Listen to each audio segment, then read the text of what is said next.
Hey, what's up, guys? You watching Stacks on the Rise. Welcome again to another great video. I'm really excited about this one today because it's about one of my favorite precious metals. But first, if you like content like this, remember to give it a thumbs up and subscribe and hit that bell for notifications. So today's video is about physical silver and just some of the reasons why I own it.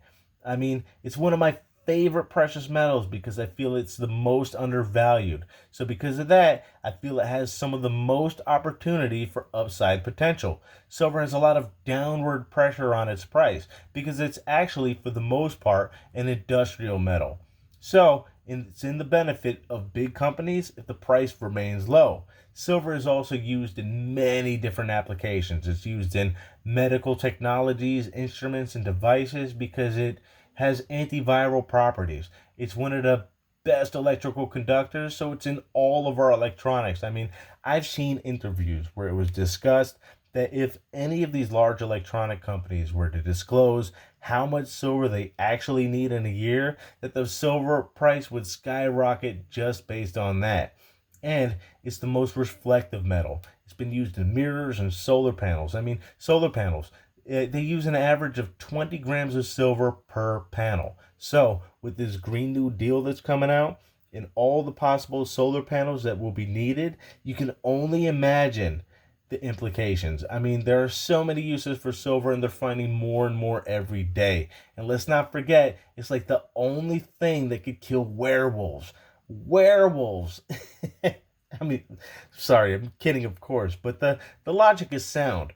The wildest thing about silver is that the demand for silver is rising. I mean, industrial and investment demands are increasing every year, and every year silver is being mined less and less. I mean, silver is often mined as a byproduct of other base metals and even in gold mines.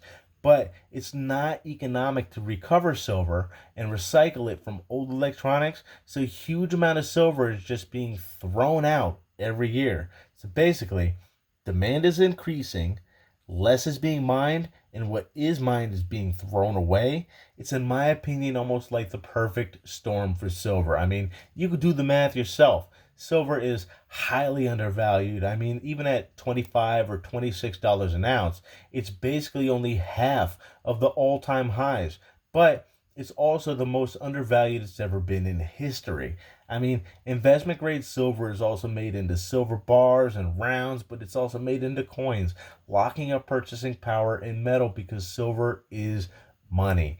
Even if some regard it as hibernating money, it still works as an excellent hedge against inflation. So for that reason, it has a definite utility as a mechanism for long-term savings and wealth preservation. And with the Fed printing money like they are, we've never been closer to a possibility of a inflation scenario. I mean, I personally don't want the price to increase. I want to keep accumulating it and stacking it, but I also realize these prices can't last forever. I mean, with new silver becoming more and more rare, less silver being mined, silver being used up and just thrown away, and the demand for silver increasing as world monetary systems go nuts, silver seems poised for a very large move. But hey, don't listen to me. I'm not a financial advisor. I'm just a guy talking about reasons why I personally stack silver. So keep stacking, my friends.